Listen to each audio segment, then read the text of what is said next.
¿Quiénes son estos personajes en los cómics? ¿Qué significa el título de First Steps? ¿Por qué ahora Silver Surfer es mujer? ¿Quién es Franklin Richards? ¿Y qué podemos esperar de la nueva adaptación de Los Cuatro Fantásticos? En este video nos vamos a preparar al 100% para Fantastic Four, primeros pasos, y para hacerlo vamos a rebobinar un poco. Vamos a hacer un viaje por las diferentes versiones que hemos visto en pantalla, la de hace 10 años y la de hace 20, y claro, el punto de partida, el origen de estos personajes en los cómics. Hablemos rápidamente de ellos. En 1961, DC estaba teniendo mucho éxito con la Liga de la Justicia, así que Marvel le pidió a Stan Lee crear un nuevo equipo de superhéroes para hacer la competencia. Y así llegaron los Cuatro Fantásticos, un equipo de astronautas que después de un viaje al espacio son bombardeados por rayos cósmicos que alteran su biología, regalándoles poderes. Esto los convierte en el equipo de superhéroes que conocemos, pero también los forja como más que un equipo, una familia. Reed Richards, la mente más brillante del planeta, más inteligente que el propio Tony Stark, el padre de la familia, con la capacidad de moldear y estirar su cuerpo como si fuera de goma. Sue Storm, la madre, líder y corazón del equipo, con la capacidad de crear campos de fuerza y volverse invisible, y en esta versión la directora de la Fundación Futura, una organización que reúne a jóvenes genios y científicos dedicados a resolver y prevenir los grandes desafíos del futuro.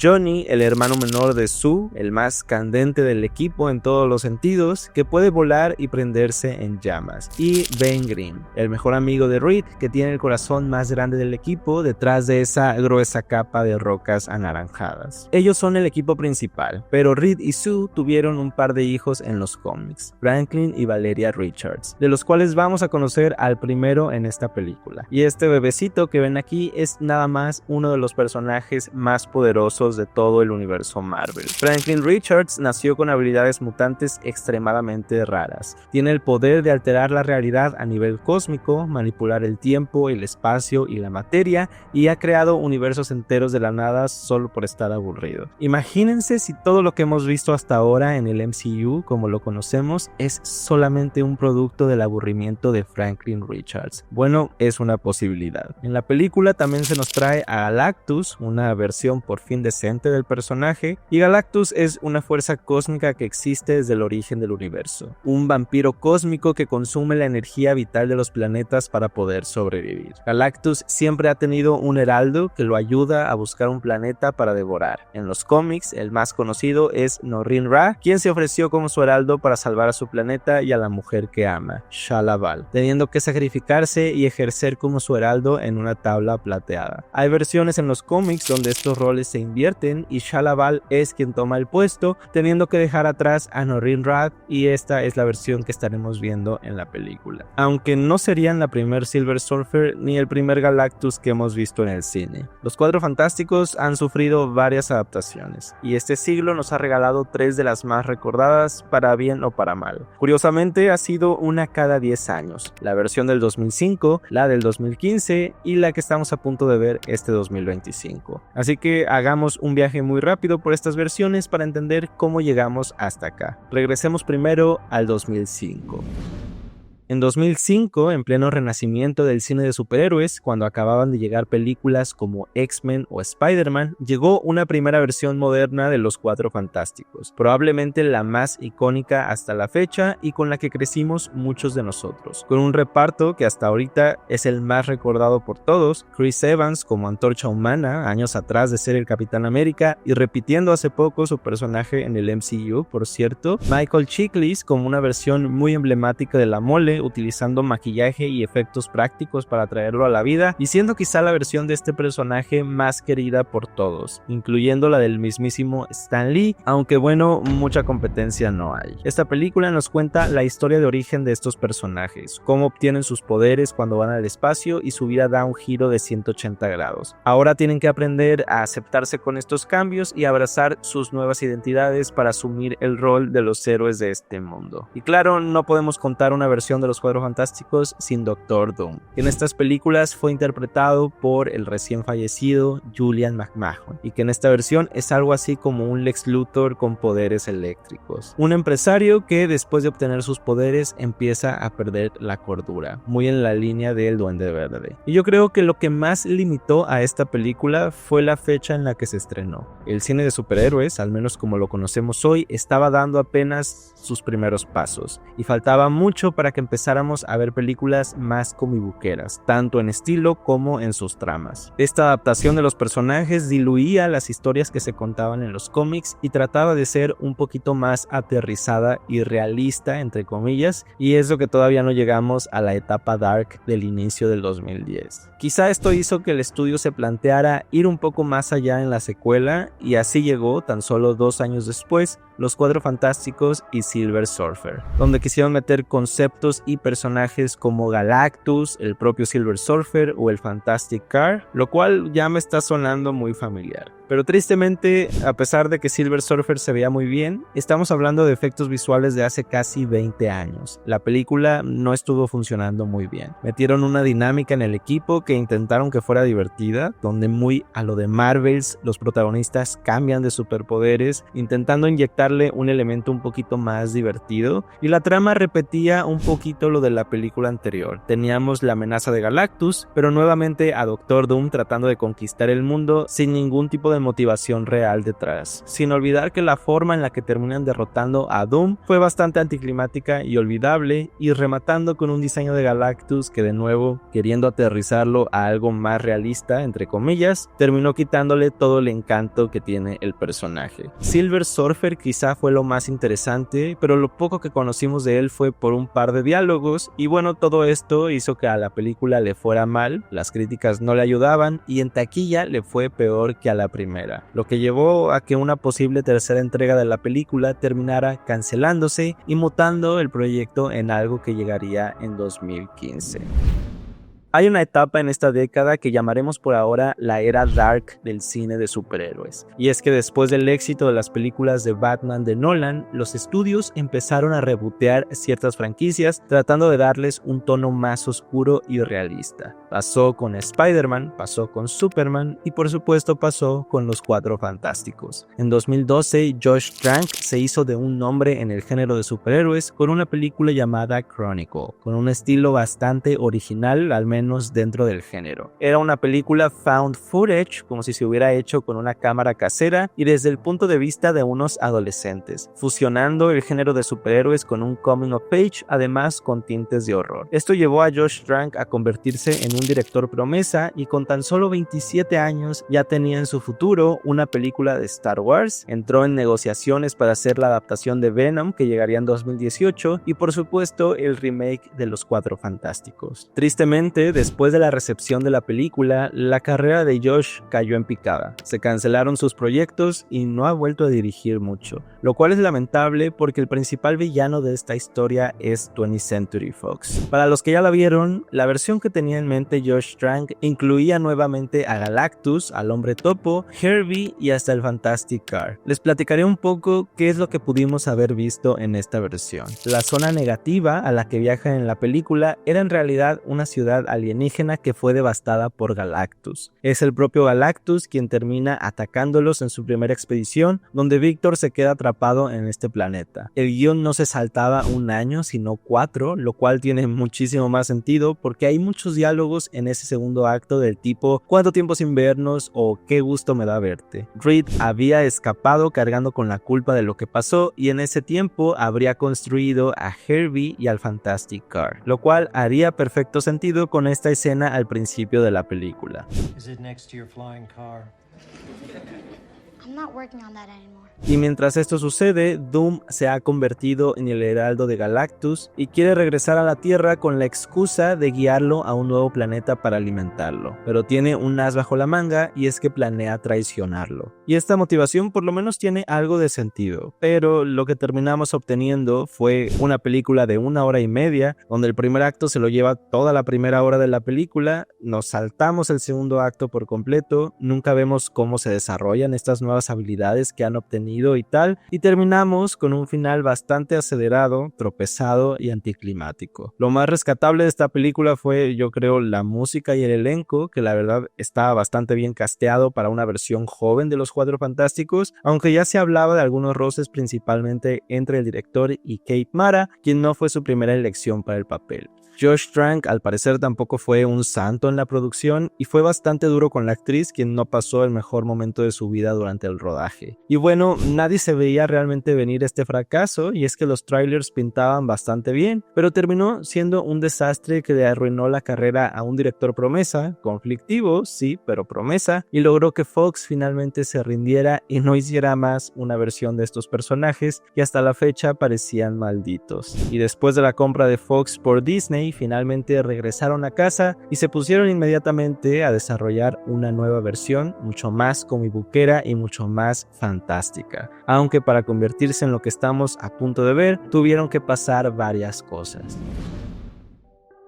Originalmente la película que está por estrenarse iba a ser muy distinta. En 2019 se anunció que estaría siendo dirigida por Jon Watts, el director de la trilogía de Spider-Man en el MCU. Pero después de un tiempo en desarrollo, Watts abandonó el proyecto para descansar un poco del género de superhéroes. Esto pospuso un poco la producción de la película, que todavía tardaría unos años en llegar, pero mientras tanto conocimos una versión de Reed Richards en Doctor Strange 2, interpretada por el bueno de John Krasinski, y quizá hay un universo en el que Watts dirigió la película y Krasinski la protagonizó, pero para bien o para mal, esto nunca sucedió en el nuestro. Y después del éxito de WandaVision en 2021, que justamente tenía una propuesta un poquito retro, Marvel decidió confiarle la película a Matt Shakman. Y aquí es donde empezó la larga búsqueda de elenco para esta película. Fueron muchos los rumores, pero también sonaron varios nombres a punto de cerrar el trato. Escuchen esto. Para Sue Storm estuvieron cerca Emma Stone, Jennifer Lawrence, Margot Robbie, Kristen Bell y hasta Eiza González. Adam Driver, Jake Gyllenhaal, Jamie Dornan, Matt Smith, Dev Patel y el propio John Krasinski estuvieron cerca de Seth Reed Richards. Para Johnny la Mole no sonaron tantísimos nombres como con los otros dos, pero sí estuvieron cerca Paul Mescal y David Diggs. Y hasta para Galactus, Javier Bardem y Antonio Banderas estuvieron sonando mucho. Pero pasaron varias cosas que evitaron que alguno de estos se terminara concretando. La huelga de guionistas estuvo de por medio y muchos de estos actores no podían firmar contratos. El guión no tenía un primer borrador muy sólido todavía y la propia huelga detuvo su progreso, y además de ello, muchos de estos actores simplemente no llegaron a un acuerdo económico, como pasó con Emma Stone y Jake Gyllenhaal. Y esto dio como resultado que finalmente se anunciara el reparto que tenemos ahora. Y les voy a ser sincero, al principio no me encantaba, pero cada vez me ha comprado más y más confianza, sobre todo con el Reed Richards de Pedro Pascal y con la tremenda voz que tiene Ralph Ineson, que seguro va a sonar espectacular como Galactus.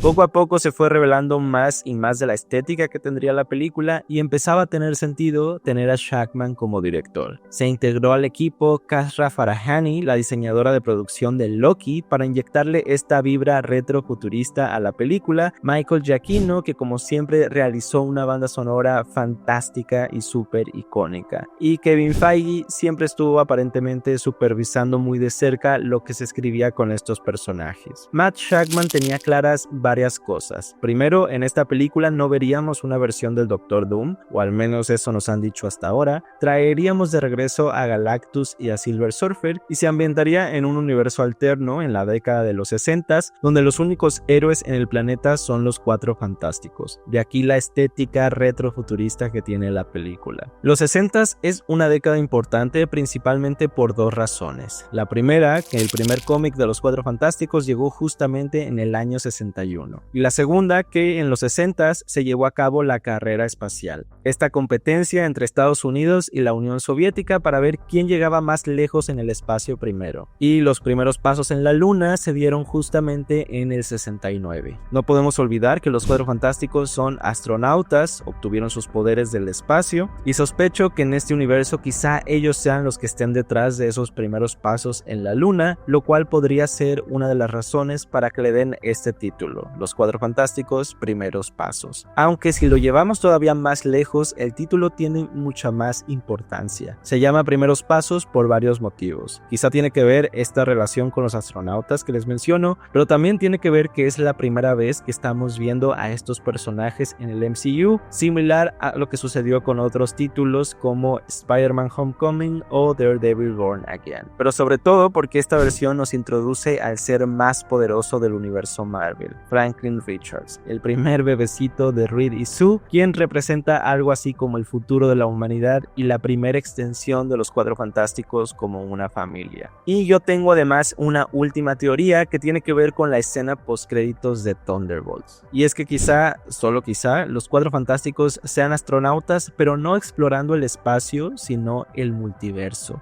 lo que podría darle un poco de sentido al origen de los poderes de Franklin, ya que sus primeros pasos no sean en la Luna, sino en un universo distinto al suyo. Y quién sabe, quizá Reed Richards, los viajes multiversales y esta estética retro tengan alguna conexión con el origen de la TVA. En esta película, a diferencia de las anteriores, la protagonista principal, digamos, es Sue Storm, quien estará teniendo a su primer bebé, y mientras sucede, la familia, que para este punto ya es conocida por todo el mundo como el equipo de superhéroes, tendrá que lidiar con la amenaza de Galactus. Y todo apunta a que su llegada no es casual, sino que será atraído por el inmenso poder que habita en el bebé que está por nacer, Franklin Richards. Así que ya por último, vamos cerrando platicando un poco de qué podemos esperar de esta película y por qué podría ser, junto con Superman, una pieza clave para el futuro del género de superhéroes en el cine.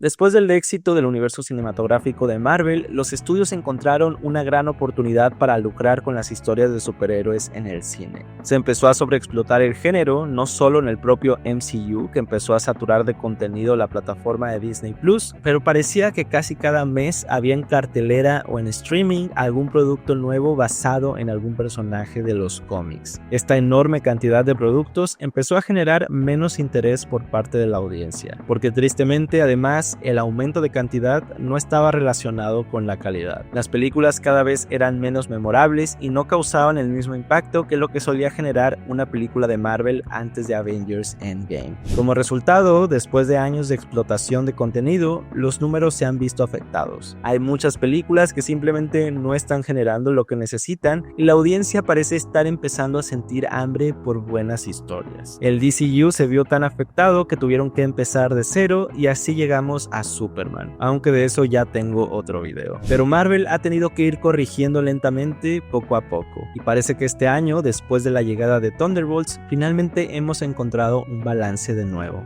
El simple hecho de ambientar esta película en un universo completamente independiente al MCU, de hacerlo en otra década, de darle plena libertad creativa al director, de inyectarle un estilo poco explorado en el cine de superhéroes que la hace sentir retro, con toques de ciencia ficción y vaya, fantasía, genera por lo menos cierta confianza y transmite un toque más comibuquero y colorido que para los tiempos que corren quizá sea lo que necesitamos ahorita en el género. Eso hablando únicamente de la parte estética, pero la parte narrativa también tiene mucho potencial. Así como con Superman, los Cuatro Fantásticos son personajes memorables por muchas razones. Para empezar, más que un equipo de superhéroes, realmente son una familia, y cada uno de ellos representa un elemento con el que cualquiera de nosotros podría identificarse. Ben Grimm es el más emotivo, la figura de un monstruo, pero con un gran corazón que tiene que aprender a quererse y aceptarse a pesar de su apariencia. Sue Storm, que aunque seguro no fue intencional, es curioso cómo es irónicamente una mujer que no se ve, en una década donde muchas mujeres todavía eran ignoradas, silenciadas, invisibilizadas.